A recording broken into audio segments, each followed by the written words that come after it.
نحمده ونصلي ونسلم على رسوله الكريم اما بعد فاعوذ باللہ من الشیطان الرجیم بسم اللہ الرحمن الرحیم۔ بعض ساتھی جو ہے مسلمان بھائی وہ نیند میں ڈر جاتے ہیں اور یا نیند میں کوئی اس طرح ڈرونا خواب دیکھ کر ایک دم بیدار ہو جاتے ہیں، چیخنا چلانا شروع کر دیتے ہیں۔ تو اس کے لیے بھی رسول اللہ صلی اللہ علیہ وسلم نے آپ کی مبارک زندگی وہ زندگی ہے جس میں ہمارے لیے ہر عمل میں آپ کے نمونہ ہے۔ اسی لیے تو آپ علیہ الصلوۃ والسلام کے بارے میں فرمایا گیا ہے کہ آپ کی زندگی میں ہمارے لیے وہ اللہ نے نمونہ رکھا ہے، ہر عمل اور ہر چیز ہم آپ علیہ الصلوۃ والسلام کے فرمودات سے فرامین سے وہ حاصل کر سکتے ہیں۔ بدقسمتی یہ ہے کہ ہم لوگ جو ہے آپ علیہ الصلوۃ والسلام کے فرمودات اور ارشادات سے آج غافل ہے، ہمیں پتہ ہی نہیں ہے کہ ہم نے کون سے مسنون اعمال کرنے ہیں، کون سی دعائیں پڑھنی ہیں دن رات کی۔ اسی لیے تو ہمیں مختلف موقعوں پہ مختلف پریشانیاں، تکلیف، مصیبتیں وہ جھیلنی پڑتی ہیں اور ہماری زندگی میں مختلف تکالیفات آتی رہتی ہے۔ اس کی ایک مین وجہ یہ ہے کہ ہم رسول اللہ صلی اللہ علیہ وسلم کے مبارک مسنون اعمال کو چھوڑے ہوئے ہیں اور دائیں بائیں کے جو احادیث سے ثابت بھی نہیں ہے، اس طرح کے اعمال کے پیچھے ہم پڑے ہوتے ہیں اور وہ کر رہے ہوتے ہیں، تو اس کا نقصان بھی بسا اوقات ہوتا ہے۔ تو سب سے بہتر یہ ہے کہ جو معمولات رسول اللہ صلی اللہ علیہ وسلم سے ثابت ہے اس کو اپنی زندگی کا دستور بنانا چاہیے۔ حضرت عبداللہ ابن عمر ابن عاص رضی اللہ تعالیٰ عنہ صحابی ہے، ان سے روایت ہے کہ رسول اللہ صلی اللہ علیہ وسلم نے ارشاد فرمایا، جب تم میں سے کوئی ڈرونا خواب دیکھ کے سوتے وقت میں ڈر جائے تو یوں دعا کیا کرے، فَلْيَقُلْ، یوں دعا کیا کرے، اعوذ بکلمات اللہ التامات من غضبہ وعذابہ ومن شر عبادہ ومن ہمزات الشیاطین وان یحضرون۔ اچھا، اس کا ترجمہ یہ ہے کہ اعوذ بکلمات اللہ التامات، میں اللہ کی پناہ مانگتا ہوں اس کے کلمات تامات کے ذریعے، یعنی اس کے وہ کلمے جو کامل اور مکمل ہے، من غضبہ، خود اس کے غضب سے بھی میں پناہ مانگتا ہوں اللہ جل جلالہ کے، وعذابہ، اور اللہ کے عذاب سے بھی پناہ مانگتا ہوں، ومن شر عبادہ، اور اس کے بندوں کے شر سے بھی پناہ مانگتا ہوں، ومن ہمزات الشیاطین،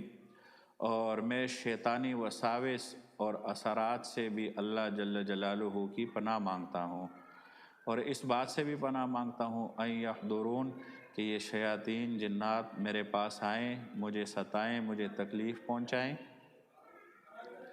رسول اللہ صلی اللہ علیہ وسلم نے ارشاد فرمایا، فَإِنَّهَا لَن تَضُرَّهُ، کہ پھر شیاطین اس بندے کا کچھ بھی نہیں بگاڑ سکیں گے، جنات ہو شیاطین ہو۔ حضرت عبداللہ ابن عمر ابن عاص رضی اللہ تعالیٰ عنہ جو صحابی رسول ہے، ان کے صاحبزادے حضرت شعیب نے یہ روایت بیان کی ہے، اور یہ ابو داؤد اور ترمذی شریف کی روایت ہے۔ وہ فرماتے ہیں کہ ان کا یہ بیان ہے، یعنی شعیب کا، اپنے والد ماجد حضرت عبداللہ ابن عمر ابن عاص رضی اللہ تعالیٰ عنہ کے بارے میں، کہ ہمارے والد ماجد حضرت عبداللہ ابن عاص رضی اللہ تعالیٰ عنہ کا یہ دستور تھا، یہ عمل تھا، یلقنها من بلغ من اولادہ، ان کے اولاد میں سے جو بالغ تھے ان کو تو آپ تلقین فرماتے اور بتاتے کہ اپنا معمول اس دعا کو بنا لیں، اور جو بچے من لم یبلغ منہم، جو بچے نابالغ ہوتے، اب حد بلوغ کو نہیں پہنچوتے، تو کتب فی سکن وعلقها فی عنقہ، تو اس کو ایک کاغذ پر آپ علیہ الصلوۃ اور آپ رضی اللہ تعالیٰ عنہ لکھ دیتے اور ان کے گلے میں بطور تعویذ کے ڈال دیتے۔ اس احادیث سے دو باتیں ثابت ہوتی ہے، ایک تو یہ ہے کہ اگر کسی کو ڈرونے خواب آتے ہیں اور پریشان کن خواب آتے ہیں، تو یہ پریشان کن خواب، ڈرونے خواب، یہ شیطانی اثرات میں سے ہے۔ تو اس لیے اس دعا کو اگر کوئی معمول بنا لے گا تو وہ شیطانی اثرات سے بھی محفوظ ہو جائے گا، اور اسی طرح اس کو ڈرونے خواب بھی نہیں آئیں گے۔ اور دوسری بات، حضرت عبداللہ ابن عاص رضی اللہ تعالیٰ عنہ جو صحابی رسول ہے، ان کے عمل سے یہ بات معلوم ہوتی ہے کہ اگر کوئی اللہ کا بندہ، نیک بندہ، کسی اللہ کے کلام کو یا اس طرح نبی علیہ الصلوۃ والسلام کی کسی دعا کو وہ لکھ کر کسی کو دے دے، اور وہ بچے نابالغ وہ اپنے گلے میں لٹکا لے اور تعویذ بنا لے، تو تعویذ بنانے میں کوئی حرج نہیں ہے، اور اسلام جو ہے وہ اس سے منع نہیں کرتا۔ اور روایت بھی، یعنی صحاح ستہ کی مشہور دو کتابیں ابو داؤد اور ترمذی شریف کی روایت ہے، تو ان دو مستند کتابوں سے یہ بات یعنی ثابت ہوتی ہے کہ تعویذ لکھنا بھی وہ جائز ہے، اور اسی طرح تعویذ گلے میں لٹکانا بھی جائز ہے۔ ہاں البتہ یہ عملیات کے جو شعبہ ہے، اس کو اپنا پیشہ نہیں بنانا چاہیے بطور پیشہ کہ جس طرح لوگ کرتے ہیں، تو اس سے بچنا چاہیے، اس سے بزرگان دین منع فرماتے ہیں، چونکہ اس میں کئی نقصانات ہیں اور کئی چیزیں ہوتی ہے۔ تو بہرحال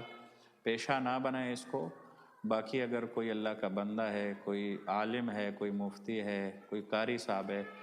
یا کوئی عامل ہے بعمل، وہ کسی کو تعویذ لکھ کر دے دیتا ہے، اور تعویذ میں اللہ کا نام ہو یا قرآنی آیات ہو یا اس میں احادیث مبارکہ کی مسنون اور مبارک دعائیں ہوں، یا اس میں کوئی ایسی چیز لکھی گئی ہے جو قرآن حدیث کے مخالف نہ ہو، اس کے مفہوم کے مخالف نہ ہو،